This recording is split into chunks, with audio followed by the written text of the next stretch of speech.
Hello बच्चों, क्या हाल चाल है। मेरा नाम रंजन कुमार और आज मैं मैथ का चैप्टर त्रिकोणमिति का पूरा थ्योरी में राशन क्लास लेने वाला हूँ। तो आइए थ्योरी पहले इसका पढ़ लेते हैं, उसके बाद इसका ट्यूशन पढ़ेंगे। तो पहले हम लोग पढ़ेंगे त्रिकोणमिति। तो आइए त्रिकोणमिति क्या बोलता पढ़ेंगे। तो त्रिकोणमिति बोलता है, जो त्रिकोणमिति है ये गणित विषय की एक शाखा है। त्रिकोणमिति है जो कि 3 शब्दों से मिलकर बना है। त्रिकोणमिति 3 शब्दों से मिलकर बना है। पहला है त्रि। त्रि होता है, त्रि का शाब्दिक अर्थ होता है ना, तो त्रि का शाब्दिक यानी बोलचाल की भाषा में त्रि को हम लोग बोलते हैं 3। और जो हमारा दूसरा है वो हमारा है कोण। कोण हम लोग पढ़ेंगे आगे में, तो अभी रहने दीजिए इसको। कोण का मतलब समझिएगा आप लोग, कोण। और जो ये मिति है ये हमारा है तीसरा वर्ड, यानी ये हो गया हमारा पहला वर्ड और ये था जो हमारा क्या हुआ दूसरा वर्ड, और ये है तीसरा वर्ड। जो तीसरा वर्ड है वो क्या है, मिति। इसको तो त्रि को बोलते हैं बोलचाल की भाषा में 3। कोण को तो कोण बोलते हैं, और जो ये मिति है इसको हम लोग बोलते हैं, मिति का मतलब होता है मापना। मिति का मतलब होता है मापना। तो इसका डिफिनेशन देखेंगे। गणित विषय की वह शाखा जो मुख्यतः 3 शब्दों से मिलकर बना होता है। 3 शब्दों से मिलकर बना होता है। पहला त्रि, दूसरा कोण, तीसरा मिति। मिति हो गया। फिर कहेगा त्रिकोणमिति, जिसका शाब्दिक अर्थ, त्रि का शाब्दिक अर्थ 3, कोण का शाब्दिक अर्थ कोण और मिति का शाब्दिक अर्थ होता है मापना। अर्थात गणित विषय में 3 कोणों का मापना क्या कहलाता है, त्रिकोणमिति। तो त्रिकोणमिति देख लिए, उसके बाद कहेगा हम लोग को त्रिभुज। इसमें पढ़ना है हम लोग को मुख्य रूप से त्रिभुज के बारे में। तो आइए त्रिभुज के बारे में पढ़ते हैं। तो त्रिभुज हेडिंग बना लीजिएगा।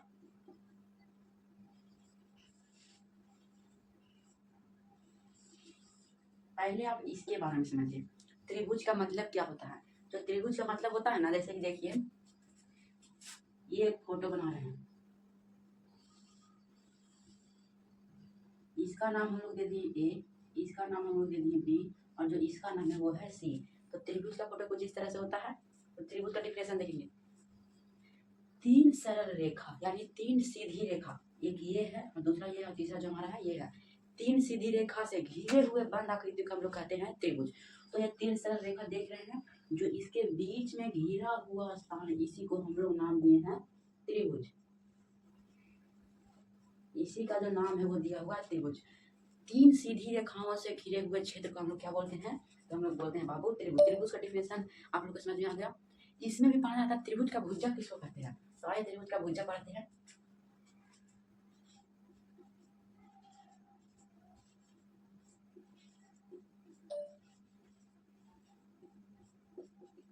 इसको इंग्लिश में कहते हैं साइड ऑफ ट्रायंगल, क्योंकि भुजा को इंग्लिश कहते हैं साइड, का हो गया ऑफ, त्रिभुज हो गया ट्रायंगल, साइड ऑफ ट्रायंगल हो गया बाबू। तो त्रिभुज का भुजा के हम लोग कहते हैं किसमें है, त्रिभुज का भुजा का डिफिनेशन समझिएगा कि त्रिभुज का निर्माण, किसका निर्माण, त्रिभुज का निर्माण जिन 3 सरल रेखाओं से होती है, यानी सीधी रेखाओं से होती है, उसी को हम लोग कहते हैं त्रिभुज का भुजा। क्या कहते हैं, त्रिभुज का भुजा। डिफिनेशन समझ में आ गया कि त्रिभुज का निर्माण, त्रिभुज का निर्माण जिस 3 सीधी रेखाओं से होती है, उस सीधी रेखा को हम लोग कहते हैं त्रिभुज का भुजा। उस सीधी रेखा को क्या कहते हैं, त्रिभुज का भुजा। इसमें ये आप लोग को दिख रहा होगा, ये है त्रिभुज का एक भुजा। इसी में पढ़ना रहता है त्रिभुज का शीर्ष। क्या पढ़ना रहता है, त्रिभुज का शीर्ष।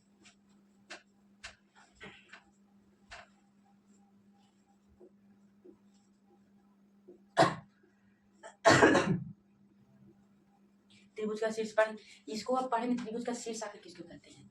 तो त्रिभुज का निर्माण जिन 2 सरल रेखाओं से होती है, यानी सीधी रेखा से होती है, और उन दोनों सरल रेखाओं को मिलने से जिस बिंदु का निर्माण होता है, उसी को हम लोग कहते हैं त्रिभुज का शीर्ष। डिफिनेशन समझ आया कि त्रिभुज का निर्माण जिन 2 सरल रेखा यानी सीधी रेखा से होती है, और उन दोनों सीधी रेखाओं से मिलने से जिस बिंदु का निर्माण होता है। जैसे कि अगर हम लोग बात करें, जैसे कि एक ये है सरल रेखा यानी सीधी रेखा, और दूसरा हम लोग को ये दिख रहा होगा। तो ये इधर से गया और ये इधर से गया, तो यहाँ पे वो बिंदु का निर्माण किया ना, तो इसका नाम हम लोग क्या दिए थे, ए। तो शीर्ष यानी कहना चाहेंगे हम लोग कि त्रिभुज शीर्ष हो गया। अगर मान लीजिए कोई क्वेश्चन पूछे बाबू कि त्रिभुज एबीसी का शीर्ष, प्रथम शीर्ष कौन होगा, प्रथम शीर्ष यानी पहला शीर्ष, तो पहला शीर्ष ये होगा, यानी क्या होगा ए। फिर पूछेगा द्वितीय शीर्ष क्या होगा, तो अगर हम लोग इस सरल रेखा से यहाँ मिलाएं और दूसरी सरल रेखा ये गया, तो जो यहाँ पे बिंदु का निर्माण हो रहा है ना कहलाएगा शीर्ष, तो यहाँ पे दूसरा हमारा हो गया बी शीर्ष। अब आप देखिए एक हम लोग सरल रेखा यहाँ से लिए, ठीक, दूसरा सरल रेखा ये है और इन दोनों को मिलने से बिंदु का निर्माण हुआ, तो हम लोग इसको कहेंगे सी शीर्ष। तो हम लोग को पता चल गया शीर्ष की, त्रिभुज में शीर्षों की संख्या कितनी होती है, तो 3, ये भी क्वेश्चन बनता है। फिर पूछेगा त्रिभुज में भुजाओं की संख्या कितनी होती है, 3। उसके बाद हम लोग का अगला टॉपिक है त्रिभुज का कोण किसको कहते हैं। तो आइए कोण को देखते हैं। त्रिभुज का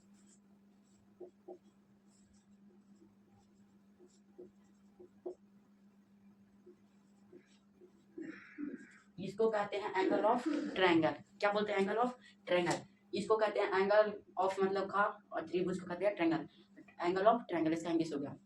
तो आइए देखते हैं त्रिभुज का कोण। हम लोग यहाँ पे त्रिभुज का कोण का मतलब नहीं बनाए थे, तो आइए यहाँ समझिएगा त्रिभुज का कोण किसे कहते हैं। त्रिभुज में दो सरल रेखाओं, त्रिभुज में भी बोल सकते हैं, अगर चाहते हैं हम लोग चतुर्भुज में भी होता है, नहीं तो ऐसे बोल सकते हैं। दो सरल रेखाओं को मिलने से, यानी कि दो सीधी रेखाओं को मिलने से जो झुकाव उत्पन्न होती है, उस झुकाव को ही हम लोग कहते हैं कोण। आइए आपको कोण का दर्शन दिखाते हैं। यहाँ पे कोण का मतलब आप लोग समझिएगा, बहुत आसानी तरीके से समझा देंगे कोण का डिफिनेशन। तो आइए समझते कोण का डिफिनेशन। एक सरल रेखा ये है बाबू, और दूसरी सरल रेखा ये है। तो देखिए एक सरल रेखा इधर से गया, दूसरी सरल रेखा इधर से आया, तो यहाँ पे तो बिंदु का निर्माण हुआ, तो इसको हम लोग कहते हैं क्या, शीर्ष। लेकिन जो ये झुकाव उत्पन्न हुआ है इतना दूर, ये झुका है, इसको हम लोग क्या कहेंगे, तो इसी का नाम पड़ गया कोण। इसी का जो नाम पड़ा है वो क्या पड़ा है, कोण। और अगर आप लोग बी को कहना चाहते हैं, तो एक सरल रेखा इधर से यानी सीधी रेखा, और दूसरी जो है इधर से, तो जो यहाँ पे झुकाव बना उसी को ना हम लोग कोण कहेंगे। और ये अगर बिंदु को कहेगा तो क्या कह देंगे, डायरेक्ट शीर्ष बिंदु बी, चाहे ए पर करे चाहे सी पर करे, तो उसको बोल देंगे नाम से, ठीक होगा। उसके बाद आप लोग बोलेगा सी को कैसे लिखे, तो देखिए एक यहाँ गया और एक इधर से गया, तो जो ये बिंदु बना उसको ना हम लोग कहे थे सी शीर्ष। लेकिन जो यहाँ पे बना है कोण या झुकाव उत्पन्न हुआ है, उसको हम लोग क्या कहेंगे, तो सी कोण कहेंगे, कौन सी कहेंगे। अब आप लोग का मन में प्रश्न उठता होगा कि कोण को सूचित कैसे करते हैं। कहीं कहीं देखते होंगे कि ऐसे लिखा रहता है, कोण ए बी सी, कोण डी सी, कुछ इस तरीके से लिखा रहता है। तो आप लोग चौकड़ाइएगा नहीं, उसका हम लोग बताएंगे। जो कोण का सिंबल होता है ना, ऐसे ही कोण को इसके द्वारा सूचित किया जाता है, इसके द्वारा कोण को इसके द्वारा सूचित किया जाता है। तो आप कहिएगा कोण को कैसे लिखते, तो कोण भी दो प्रकार से लिखाता है। एक होता है कि जैसे आप लिखना चाहते हैं कोण सिर्फ ए कोण को, कोण ए को, तो कोने को लिखना है तो डायरेक्ट आप लोग इस तरह लिख दीजिएगा। ये एग्जामिनर नंबर नहीं काटेगा। अगर आप मैथ बना रहे हो कोण की जरूरत पड़ा तो ये आप लोग ऐसे लिख देंगे तो एग्जामिनर नंबर नहीं काटेगा। आप लोग अगर इसका दूसरा तरीका से लिखना चाहते तो ऐसे लिखाएगा। अगर जिसपे कोण बनाना चाह रहा है, जैसे कि बोलेगा कोण बी, उसको दो तरीका से लिखे, तो आप कोण बी को तो इस तरीका से लिख दे सकते हैं, लेकिन इसको पूछेगा एक तरीका से और कहा दो तरीका से, लेकिन आप लिखे हैं कितने तरीका से, एक तरीका से। तो दूसरी तरीका क्या कहता है ये देखते हैं। तो दूसरी तरीका कहते हैं ना कि जो कोण बना रहा है उसको हम लोग बीच में रखते हैं, लेकिन जो बाद में है उसको हम लोग बाहर रखते हैं। तो देखिए ये हमारा कोण का सिंबल हो गया, कोण का सिंबल है। तो हम क्या बताएं, जो कोण रहता है जिस पर कोण बनाएगा उसको हम लोग रखेंगे बीच में। तो ये हमारा पहले किसे लेंगे, चाहे आप ऐसे चलिए सी ए बी, चाहे आप ऐसे चलिए बी ए सी, बात तो बराबर ही होगा। तो ऐसे लिखेंगे बी ए सी। एक तो तरीका ये हो गया, चाहे आप इसको यहाँ लिख दीजिए चाहे आप इसको यहाँ लिख दीजिए, बीच में अगर ए है तो कोण बनाना किस पे, ए पर। उसके बाद आप लोग पढ़ने में कोण बी को इस तरह कैसे लिखेंगे, तो कोण बी को इस तरह इस प्रकार लिख सकते हैं। देखिए यहाँ से एक आई, ये कोण सी हो गया, ठीक। तो हम आपको बताए थे कि जो ये रहता है कोण, इसको आप लोग बीच में रखिए, कोण को बी को बीच में रखिए, तो कुछ नहीं करना आपको। देखिए यहाँ पे सी है, चाहे आप ए से चलिए चाहे आप सी से, बात बराबर होगा। तो अगर आप लोग ए समझ तो ए पर लिखते हैं, तो यहाँ हो गया ए, कौन बना था किस पे, बी पर, तो यहाँ ए हो गया बी, और ये हुआ जो हमारा हो गया सी। तो देखिए इस तरह लिखा गया कि नहीं, और समझना है कि आपको सी को लिखना है इस तरह, तो सी को भी लिख सकते हैं। तो देखिए कौन का सिंबल हमारा ये हो गया, और कौन आप सी को लिखना चाहते हैं तो यहाँ, चाहे यहाँ चलिए चाहे यहाँ से, क्योंकि हम लोग को बीच में किसको रखना है, सी को। जब तक आप लोग सी को बीच में नहीं लिखेंगे ना तो वो कौन गलत हो जाएगा। तो पहले आप लोग मान लीजिए बी लिए, उसके बाद सी लिए, उसके बाद ए लिए, चाहे आप इसको इधर कर दे चाहे इसको कर दे, लेकिन बीच में सी रहना चाहिए। ये हमारा हो गया सही। और एक ऐसा होता है ये, तो इस तरह लिख दिए। कौन को समझ गए उसके बाद पढ़ेंगे हम लोग त्रिभुज को भुजा है ना। हम भुजा के बारे में बताए ना, यहाँ पे भुजा यहाँ पे लिखा हमने भुजा के बारे में बताया है। त्रिभुज को भुजा के आधार पर 3 भागों में बांटा गया है। तो आइए पढ़ते हैं त्रिभुज को भुजा के आधार पर, तो पढ़ेंगे। तो हम लोग पढ़ रहे थे कि त्रिभुज को भुजा के आधार पर कितने भागों में बांटा गया है। तो जो हमारे त्रिभुज को भुजा के आधार पर बांटा गया ना, वो मुख्य रूप से 3 भागों में बांटा गया। कितने भागों में? 3 भागों में। अगर ये क्वेश्चन पूछ दिया तो गलत नहीं होगा। 3 भागों में बांटा गया। कितने भागों में? 3 भागों में। तो उसका नाम हम लोग जानेंगे और उसका डिफिनेशन जानेंगे। तो आइए पढ़ते हैं पहला। जो हमारा पहला है वो हमारा है समबाहु त्रिभुज। पहला क्या बोलता है? समबाहु त्रिभुज। तो समबाहु त्रिभुज का मतलब समझिए।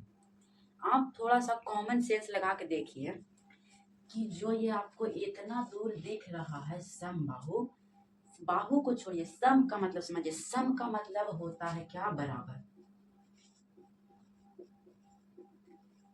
बराबर या समान, या एक समान भी बोल सकते हैं, बात ही बराबर है। तो सम का मतलब क्या होता है बाबू? बराबर। सम का मतलब बराबर, समझ लें आप लोग। उसके बाद बाहु का मतलब समझिए। में कोई बोलता है ना, आप लोग मान लीजिए अगर संस्कृत जैसा थोड़ा सा पुराना मूवी देखिएगा तो उसमें बोलेगा, जैसे महाभारत देखेंगे ना, तो बोलेगा बाहुओं में दम है। किसमें? बाहुओं में दम है। अगर शायरी सब सुनते हैं तो बोलता है बाहुओं में दम है, ये ना कि हाथ में दम है। तो बाहु का मतलब होता है क्या? भुजा। क्या होता है? बाहु का मतलब होता है भुजा। और सम का मतलब बराबर या आसान। तो बाहु का मतलब हमारा हो गया भुजा। त्रिभुज का मतलब तो समझ ही रहे हैं, इसका शाब्दिक अर्थ 3 भुजा होता है। 3 भुजा समझ में। तो बोलता है, इसका डिफिनेशन ऐसे बनाएंगे कि वैसा त्रिभुज जिसके सभी भुजाओं की लंबाई आपस में बराबर होती है, तो उस त्रिभुज को हम लोग कहते हैं समबाहु त्रिभुज। सम मतलब बराबर, या त्रिभुज का मतलब होता है 3 और बाहु का मतलब होता है भुजा। तो या हम लोग बोले कि तीनों भुजा बराबर होती है या सभी भुजा बराबर होती है, बात तो एक ही है। आप लोग का मन है तो 3 भुजा बोलिए, नहीं तो मन आप लोग का ये मन नहीं है तो सभी बराबर भुजा बोलिए। तो चाहे आप लोग 3 भुजा बोलिए या बराबर भुजा बोलिए, बात तो एक ही है। तो इसका डिफिनेशन समझ में आ गया कि वैसा त्रिभुज जिसके तीनों भुजाओं की लंबाई या सभी भुजाओं की लंबाई आपस में बराबर होती है, तो उसको हम लोग कहेंगे समबाहु त्रिभुज। उसके बाद हम लोग पढ़ने वाले हैं समद्विबाहु त्रिभुज। क्या? समद्विबाहु त्रिभुज। तो देखिए आपको कुछ इसमें डिफरेंट लग रहा होगा।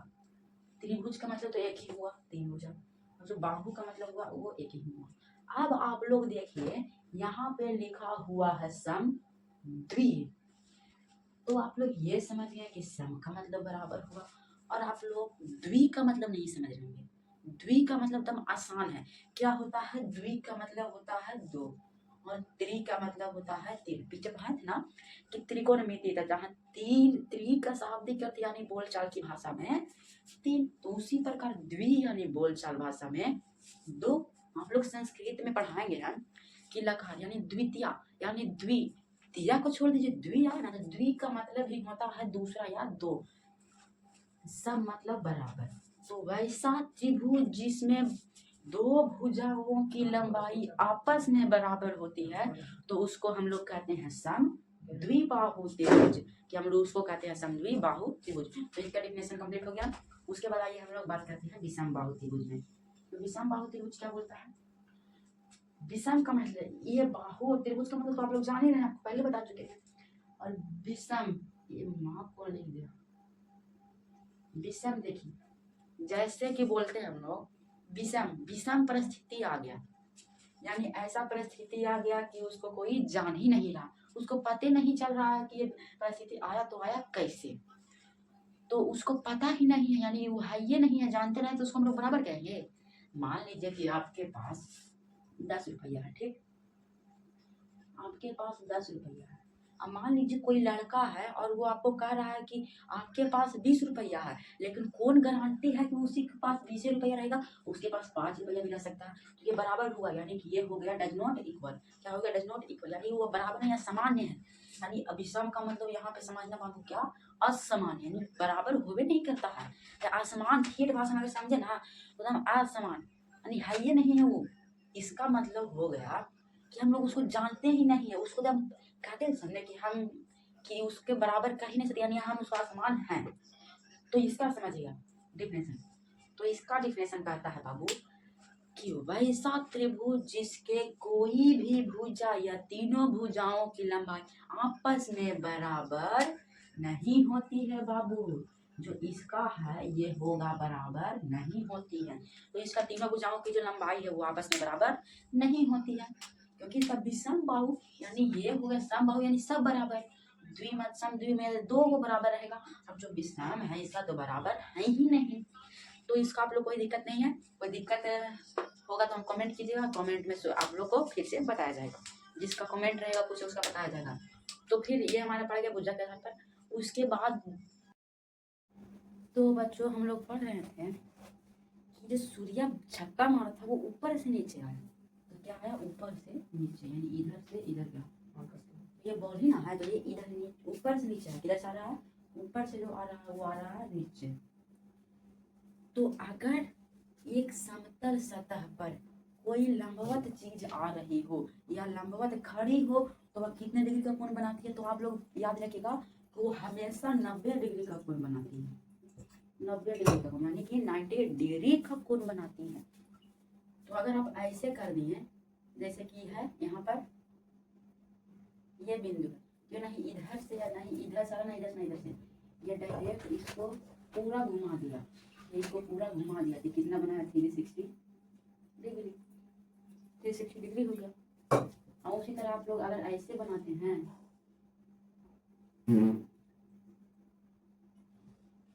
आप लोग ऐसे बनाते हैं तो यहाँ पर होगा कितना डिग्री? 45 डिग्री। और ये होगा कितना डिग्री? 90 डिग्री। छोटा होता है तो ले लीजिए 30 डिग्री के लगभग में फेरियन कोण हो गया।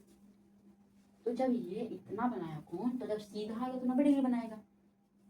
तो हमारा समकोण त्रिभुज में ऐसी है कि वैसा हम डिग्री से बनाते हो वैसा त्रिभुज जिसके एक कोण 90 डिग्री के बराबर होना है, 90 डिग्री छोटा 90 डिग्री से बड़ा। तो अगर आप लोग समकोण त्रिभुज कंप्लीट कर लिए बाबू तो आपका पूरा ट्रिगोनोमेट्री का फर्स्ट चैप्टर है ना जो पूरा ऐसे बन जाएगा। तो भाई देखते हैं, तो इसका नाम ABC। तो ये तो अभी बताएं ये फोटो में तो ये ऐसे अगर ऐसे भी ले सकते कोई दिक्कत नहीं, क्योंकि त्रिभुज बना रहे हैं यहाँ 90 डिग्री बनाया कोई दिक्कत नहीं है। आप लोग एक इसमें कई बातें छुपे हुई हैं। अगर ये होता है ना बाबू, ये कभी नहीं बदलता है। आप लोग ये सोचते होंगे कि अगर ये इसको हम यहाँ करेंगे तो सही होगा, ये कभी यहाँ जा ही नहीं सकता। ये 30 डिग्री हो सकता है लेकिन ये कभी यहाँ जा नहीं सकता है। देखिए हम आपको बताएं कि जब कोई लंबवत यानी ऐसे यानी सीधा है तो वो बनाएगा 90 डिग्री। मान लीजिए ऐसे नहीं इधर से इधर के आ गया तो यहाँ पर बनाएगा, तो यहाँ पर हमारा झुकाव हुआ वो बनाएगा कितना डिग्री के लमसम में? 30 डिग्री के लमसम में या 60 डिग्री के लमसम में बनाएगा। तो अगर लंबवत आएगा तो वह पूरा 90 डिग्री बनाएगा, 90 डिग्री पे बनाएगा। तो जैसे कि एक हम लोग पेन ही का चर्चा कर देते हैं। जैसे कि ये पेन है, ठीक, इसको अगर हम लोग लंबवत खड़ा किए तो जो हमारा इतना दूर कोण बन रहा है, जो इतना दूर हमारा कोण बन रहा है, जो ये कोण है ये 90 डिग्री का बनाएगा। और उसे अगर इसको इधर हम लोग झुका दिए तो जो ये कोण बनाएगा ये हम लोग को बनाएगा 60 डिग्री का। पेन का छोड़िए वो समझिए। तो इसमें बदलती नहीं है। तो जो होती है ना इसमें आप लोग नॉर्मल त्रिभुज में पाए होंगे कि हम लोग इसी को लंब मान सकते हैं, इसको आधार मानते हैं, इसको कर्ण मानते हैं। इसमें वैसा नहीं है। जहाँ थीटा, छोड़िए थीटा के बाद बताएंगे हम। देखिए समकोण के सामने वाली भुजा होती है लंब, समकोण के सामने वाली भुजा तो क्या होती है? लंब। और ये जो लंब होती है ना ये समकोण त्रिभुज में सबसे बड़ा भुजा होगी, यानी ये जो होगा ये सबसे बड़ी होगी,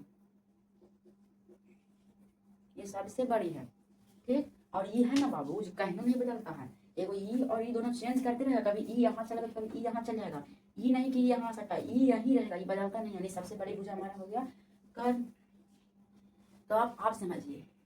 अब टॉपिक आपको समझाते हैं। मेन टॉपिक आज स्टार्ट हुआ, जो मेन टॉपिक हुआ ना वो आप लोग पढ़ेंगे। कोण अगर आप लोग को नहीं पता है तो कोण को निकालने के लिए थीटा को मानते हैं। क्या? थीटा। और थीटा डिग्री को मानते हैं। हम लोग यहाँ थीटा डिग्री मान लिए हैं। हम लोग को मान लीजिए कौन नहीं पता था यहाँ थीटा डिग्री ना मानेंगे तो थीटा डिग्री मान लिए, कोई तो प्रॉब्लम नहीं हुआ, इतना समझिए। और थीटा डिग्री को भी बांटा गया है 6 भागों में। कितने भागों में? 6 भागों में। तो इसको कितने भागों में बांट दिया? 6 भागों में बांट दिया। कोई प्रॉब्लम नहीं हुआ, 6 भागों में बांट गया। तो ये 6 भागों का नाम सुनते हैं। तो हमारा पहला है ना जो साइन थीटा है, दूसरा है कॉस थीटा, तीसरा है टैन थीटा। ये सब के उल्टा होता है, इसका हो गया कॉसेक थीटा, इसका हो गया सेक थीटा और इसका हो गया कॉट थीटा। और मेन चीज तो ये है, इसी के अगर आप लोग याद कर लिया इसका फॉर्मूला तो आप लोग कहिएगा तो पूरा चैप्टर बन जाएगा बाबू। तो इतना समझ लिए कि इसको 6 भागों में बांटा गया, इसको याद कर लीजिए। साइन साइन का उल्टा कॉसेक साइन का उल्टा, एकदम रट जाइए कि दिमाग में एकदम यहाँ घुस जाए। इसको आप लोग याद कर लीजिएगा। तो ये समझ में आ गया इसका फॉर्मूला, पहले इसका समझिए उसके बाद इसका फॉर्मूला बताएंगे। तो देखिए थीटा डिग्री है, हम आपको बताएं कौन नहीं पता तो कौन को मापने के लिए थीटा डिग्री यूज करते हैं। तो जो थीटा डिग्री के सामने वाली भुजा होगी ना बाबू, वो कहलाती है लंब वाली भुजा। हम यहाँ थीटा डिग्री माने हैं तो इसके सामने वाली जो भुजा लग रही है वो यही ना लग रही है, तो ये कहा क्या बनेगा लंब। आप ये समझिए कर्ण। तो यहाँ पर एज क्यों लिखा हुआ है? एज इसलिए हम वहाँ पे लिखे हैं क्योंकि कर्ण का इंग्लिश होता है हिपोटेनियस, हिपोटेनियस का पहला लेटर एच, इसीलिए हम लोग कर्ण को सूचित करते हैं। याद कर लीजिएगा एच से सूचित किया जाता है। उसके बाद आप बोलिएगा लंब को किससे सूचित किया जाता है? तो लंब को कहते हैं परपेंडिकुलर, परपेंडिकुलर। तो इसलिए परपेंडिकुलर का पहला लेटर पी, इसलिए लंब को सूचित किया जाता है पी से। उसके बाद आधार। अब आप लोग कहिएगा कि इसके सामने ये तो है, इसके सामने ये नहीं है क्योंकि ये तो इसके क्या होगा समानांतर, ये हो गया इसका तो समानांतर ना हो गया, यानी ऐसे ये तो ऐसे, हमको ऐसे नहीं चाहिए, हमको इसका बराबर चाहिए। तो हमारे पास इसका था, समझ में आ गया। और जो लास्ट में बच जाता है वही हमारा कहलाता है आधार। तो आधार को इंग्लिश में कहते हैं बेस, इसलिए इसको सूचित किया जाता है बी से। तो आप इसका दूसरा फोटो देखिए, कुछ नहीं है, समकोण के सामने वाली भुजा नाम है, कोई प्रॉब्लम नहीं है आप लोग को। और थीटा के सामने वाली भुजा को हम बताए थे, अभी बता रहे हैं कि लंब कहते हैं, लंब वाली भुजा बदलती है और आधार वाली, लेकिन ये कभी नहीं बदलता है, ये बदलता ही नहीं, यानी बदलता नहीं है, ये कभी भी नहीं बदलेगा कर्ण की भुजा। तो आप समझिए कि तो फिर ये दोनों कोण आपस में, जब ये कोण है ये है तो आप लोग कहते हैं कि त्रिभुज के तीनों कोणों का योगफल कितना होता है 180 डिग्री। ये भी एक अच्छा भी एक पॉइंट है। तो त्रिभुज का कोण तीनों कोणों का योगफल 180 डिग्री होता है। तो आप लोग कहिएगा सर ये 90 डिग्री ले लिए लेकिन ये तीनों कोणों का योगफल 180 डिग्री हो नहीं रहा है। तो बाबू ये आप याद रखिएगा कि जो समकोण में होती है ना, उस समकोण में दो न्यून कोण पाए जाते हैं। कितने न्यून कोण? दो न्यून कोण। यानी ये हमारा 45 डिग्री है तो ये भी हमारा 45 डिग्री होगा। क्यों?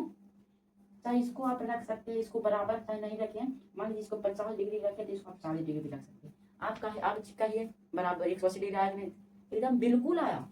इसको जोड़िए 90 डिग्री आ गया, इसको जोड़िए 90 डिग्री, 90 डिग्री 90 90 180 डिग्री। कहिए कि त्रिभुज का तीनों कोण में 180 डिग्री आएगा नहीं? आ गया। इसको 40 40 इसको 50 इसको 50 इसको 40 बन गया। अब कहते हैं कि जो इसका फॉर्मूला है ये भी हम लोग आपको बताने वाले हैं। तो एक हमारे थे गणित शास्त्री, उनका नाम था पाइथागोरस महोदय। उन्होंने ही एक फॉर्मूला दिया था और एक फॉर्मूला से कई सारे फॉर्मूला बना देते हैं। तो क्या फॉर्मूला है यहाँ पे लिख देते हैं। वो फॉर्मूला है ना, वो हमारे गणित शास्त्री क्या थे? पाइथागोरस।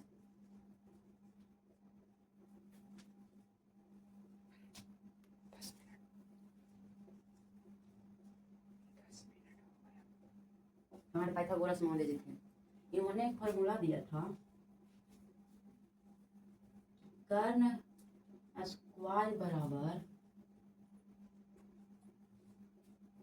लंब स्क्वायर प्लस आधार स्क्वायर। ये तो हम डायरेक्ट फॉर्मूला बना दिए, लेकिन इन्होंने डायरेक्ट फॉर्मूला नहीं दिया था। इन्होंने बोला था कि किसी त्रिभुज में उसके सबसे बड़ी भुजा का वर्ग। तो हम अभी आपको बताएं कि त्रिभुज में सबसे बड़ी भुजा कौन होती है? कर्ण। तो कर्ण का वर्ग ले रहे हैं। किसी त्रिभुज में सबसे बड़ी भुजा का वर्ग अन्य दो भुजाओं के, अन्य दो भुजा कौन है? एगो लंब बच गया और एगो आधार। अन्य दो भुजाओं के वर्गों के योगफल। तो अन्य दो भुजाओं के वर्ग का मतलब क्या होता है? स्क्वायर। अन्य दो भुजाओं के वर्गों के योगफल, योगफल का मतलब होता है बाबू जोड़, योगफल के बराबर होती है। ये बराबर, इसका कहने का मतलब ये था। तो अब इसका शॉर्ट फॉर्मूला बनाएंगे। कर्ण को एच द्वारा सूचित किया जाता है स्क्वायर स्क्वायर देने के बराबर। लंब को पी द्वारा सूचित किया जाता है पी पी स्क्वायर देने के बराबर है। और आधार को बी द्वारा सूचित किया जाता है, यानी कि एच स्क्वायर बराबर P square plus B square. ये आप लोग को समझ में आ गया। इससे कई फॉर्मूला है, लेकिन आप लोग अगर चाहते हैं तो हम इसका फॉर्मूला बताएंगे। अगर इसी पे बन सकता है सब चीज, लेकिन इससे कई फॉर्मूला वो आपको मान लीजिए आगे क्लास में जाएगा तो सब काम देगा। तो ऐसा कीजिए कि हम लोग वीडियो के लास्ट में बता देंगे वो फार्मूला, लिख कर बता देंगे। तो अब आप लोग इसका फार्मूला देखेंगे। तो आइए इसका फार्मूला देखते हैं क्या बोलता है। तो आइए इसका आज हम लोग फार्मूला देख रहे हैं। तो हम बताएंगे sine theta cos theta tan theta cosec theta sec theta और cot थीटा का फार्मूला है। ला दिए फार्मूला, इसको आप लोग याद करते थे। तो आप कहेगा ये थोड़ा सा भारी लग रहा है, इसको आप लोग हम हल्का ही बना देंगे। ये हल्का बनाएंगे तो बोलेंगे कैसे बनाएंगे। तो लाल बटा काका, इसका ट्रिक है कि लाल ऊपर आना चाहिए, काका नीचे रहना चाहिए। तो इस साइन कॉस tan का निकलेगा फार्मूला, काका बटा वाले इसको अगर उल्टा कर देंगे तो इसका फार्मूला निकल जाएगा। तो कहिएगा एक निकाल के बताइए। तो निकालते हैं, कैसे निकाल। एल का मतलब क्या होता है, एल का मतलब हम लोग लंब बोल सकते हैं। तो लंब यहाँ पे बोल दिए हैं। एल का मतलब लंब हो गया। फिर के बोलता है, के का मतलब क्या बोलता है, के यानी के से कर्ण, कर्ण बोल दिए। क्या होगा, कर्ण लंब को सूच किया जाता है पी से, कर्ण को ऐसे फार्मूला निकल गया। इसी तरह ये भी निकल जाएगा, ये भी बहुत आसान है। आप कहेंगे इसको निकाल के दिखा दीजिए। देखिए के का मतलब क्या होता है, कर्ण, कर्ण लिख दिए। एल का मतलब क्या होता है, लंब, लंब लिख दिए। तो कर्ण को सूचित किया जाता है एच से और लंब को सूचित किया जाता है पी से। इसी तरह सब निकल जाएगा। तो इसको आप लोग याद कर लीजिएगा। तो हमारा पहला चैप्टर का थ्योरी हो गया जॉइंट।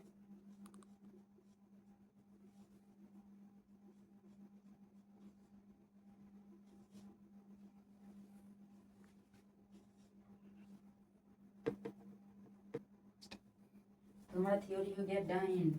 तो आप लोग कमेंट में ये इमोजी जरूर शेयर कीजिएगा कि आप लोग को ये आया, ये आया, ये आया। इसका मतलब आया लेकिन उतना नहीं आया समझ में। इसका मतलब पूरा सा थोड़ा सा कम है, लेकिन जो ये है ये हमारा पूरा थ्योरी एकदम दिमाग में घुस गया। तो इसी तरह सब चीज़ का वीडियो देखने के लिए और ऑल सब्जेक्ट का वीडियो देखने के लिए टेन का क्या है, क्लास 10 का हमारे मिशन बिहार टॉपर चैनल को आप लोग लाइक एंड सब्सक्राइब जरूर कीजिएगा। सब्सक्राइब करिएगा तो हमारे चैनल के जितने वीडियो आप लोग सब देख सकते हैं। अभी हम लोग ये थ्योरी पढ़ाए हैं, इसके नेक्स्ट वीडियो में हम लोग इसका क्वेश्चन आएंगे। तो एनसीईआरटी बुक चलाएंगे ट्यूशन, उससे बिहार बोर्ड को पूरा पूछता है उसी से। तो आप लोग को जितना और सब्जेक्ट चाहिए सब हमारे यहाँ उपलब्ध है हमारे यूट्यूब चैनल पर। सिर्फ आप लोग सपोर्ट कीजिए, सपोर्ट करेंगे तो ही हम लोग आगे बढ़ सकते हैं। हम लोग अभी इतना आपके लिए हम लोग इतना किए कि आप लोग को पूरा पढ़ा रहे हैं, थ्योरी से लेकर ऑब्जेक्टिव क्वेश्चन तक। अगर हाँ आपको हमारा ऑब्जेक्टिव क्वेश्चन देखना है हमारे चैनल को लाइक कर दीजिए, लाइक और सब्सक्राइब जरूर कीजिएगा हमारे चैनल को। ऑब्जेक्टिव क्वेश्चन देख लीजिए, क्योंकि वो जो हम लोग ऑब्जेक्टिव क्वेश्चन खुद से टाइप करते हैं, कौन कौन क्वेश्चन भिड़ेगा वो हम लोग बताते हैं। सब्जेक्टिव में भी लाएंगे क्योंकि अभी थ्योरी पढ़ाए हैं। तो अगर टाइम मिलेगा तो अगला साल क्रैश कोर्स लॉन्चिंग करके अच्छा से बता देंगे। इस साल हमारे के पास थोड़ा सा टाइम नहीं था कुछ प्रॉब्लम के कारण। तो इसी तरह हमारे चैनल को सब्सक्राइब करेगा। तो आप लोग चाहते हैं जितना भी ऑब्जेक्टिव चाहिए ऑल सब्जेक्ट का, ऑल चैप्टर का हमारे मिशन बिहार टॉपर चैनल पर मिलेगा। सिर्फ आप लोग सपोर्ट तो कीजिए, सपोर्ट कीजिएगा तो आप लोग को हम इतना अच्छा से आप लोग पढ़ रहे हैं। अभी और अच्छा से मेरा जो फिजिक्स केमिस्ट्री ये सब है वो और आपका मजबूत कर देंगे। आप ये नहीं कहेंगे कि हमको समझ में नहीं आ रहा है। तो हम लोग इसका पीडीएफ भी आपको भेजेंगे, पर लाइक एंड सब्सक्राइब कमेंट जरूर कीजिएगा। तो पीडीएफ भेज दीजिए। ठीक है, तो मिलते हैं नेक्स्ट वीडियो में। Bye bye, take care.